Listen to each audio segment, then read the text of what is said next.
बिस्मिल्लाहिर्रहमानिर्रहीम।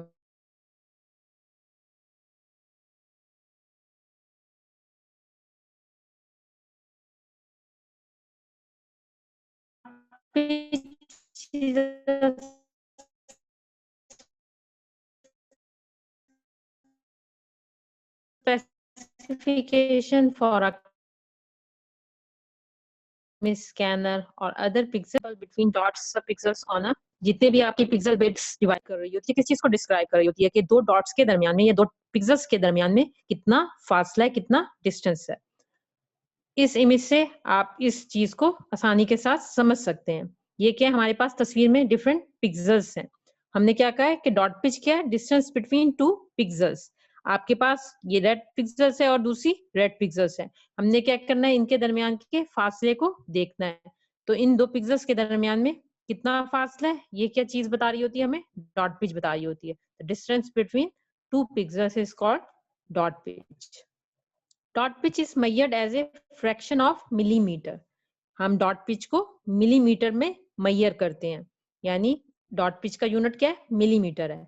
And dot pitch can range from 0.15 mm very fine to 0.40 mm और higher coarse. Dot pitch की range कितनी है, 0.15 mm से 0.40 mm।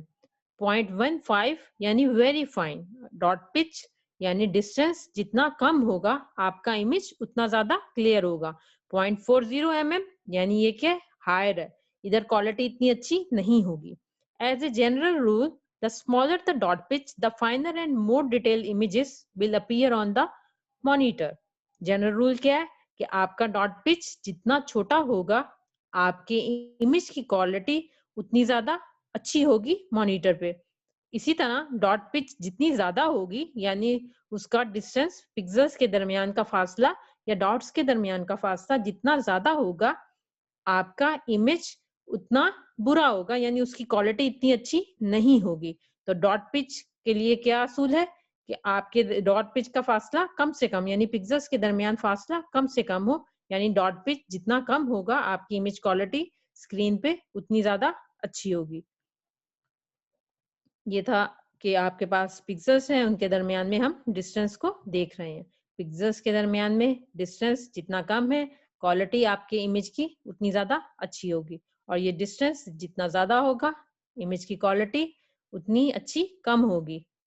ये था आज का हमारा टॉपिक। मुझे उम्मीद है कि आज की इस वीडियो से आपका डॉट पिच का कॉन्सेप्ट क्लियर हो गया होगा। शुक्रिया।